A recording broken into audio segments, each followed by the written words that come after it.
Alright, so here's another flux problem. So let S be the cylinder, x squared plus y squared equals 9, where z is between 0 and 5, and let F be the vector field, F equals 2x, 2y, 2z. So let's find the flux pointed outward.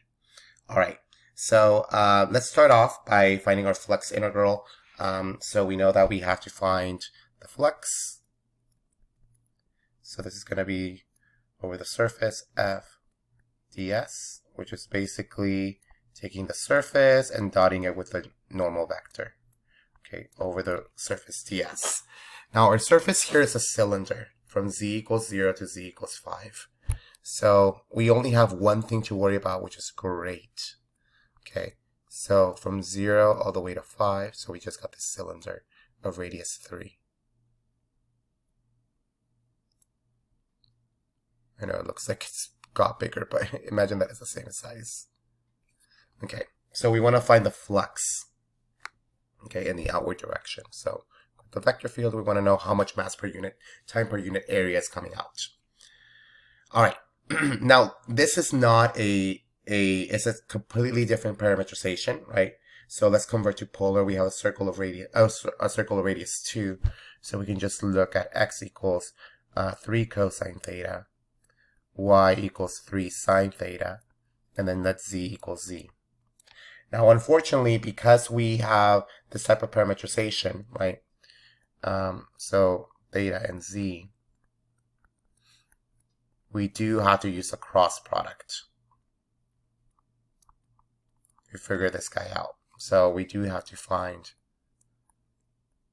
f of r theta z and dot it. Oops, this should be region D.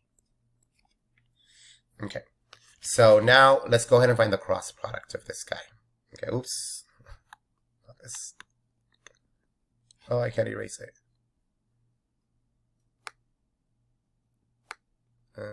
There we go. So it's going to be the cross product between u and v, or theta and z. Okay, so now let's go ahead and take the partial. So I'm going to have to take the cross product. So I'm going to have ijk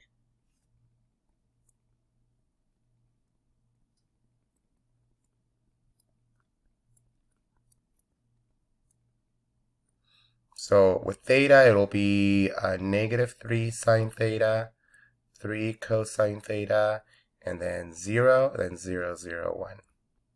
And we kind of have done this already many times, so you can already tell that 3 cosine theta, 3 sine theta, 0 is going to be my actual vector. So you can see that this one's pointing outward. Okay. So now let's take the dot product with the, so let's plug in our x, y, and z into our force field.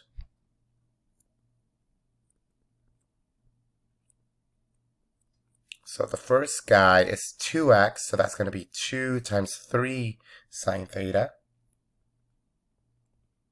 I'm sorry, 3 cosine theta. And then 2y, that's 2 times 3 sine theta. And then 2z, that's just going to be 2z, dotted with the cross product, 3 cosine theta, 3 sine theta, 0, dA. So you're going to end up with, what is this, 6, 18, 18 cosine squared,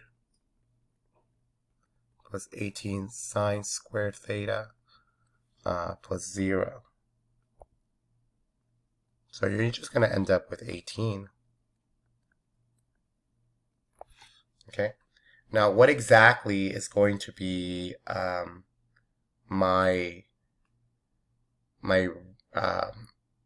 am I going to do this? So you can tell that this guy is going from a radius of circle 0 all the way to 5. So you can actually convert to polar.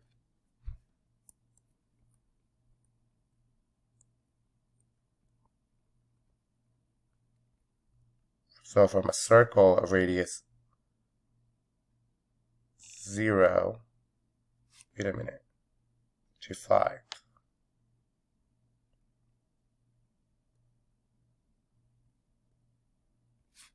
Wait. This is wrong. Because we already have dz, right? This is because our parametric dA is from theta and z already. So this is theta and z. So we just got to do, this is just going to be dz and this is going to be d theta because z already is from 0 to 5. Okay, yes. And theta is from 0 to 2 pi. So no need to convert to polar. Okay, so this is going to be 0 to 2 pi, 18z from 0 to 5, d theta. Okay, so you're just going to have 18 times 5, which gives me 90.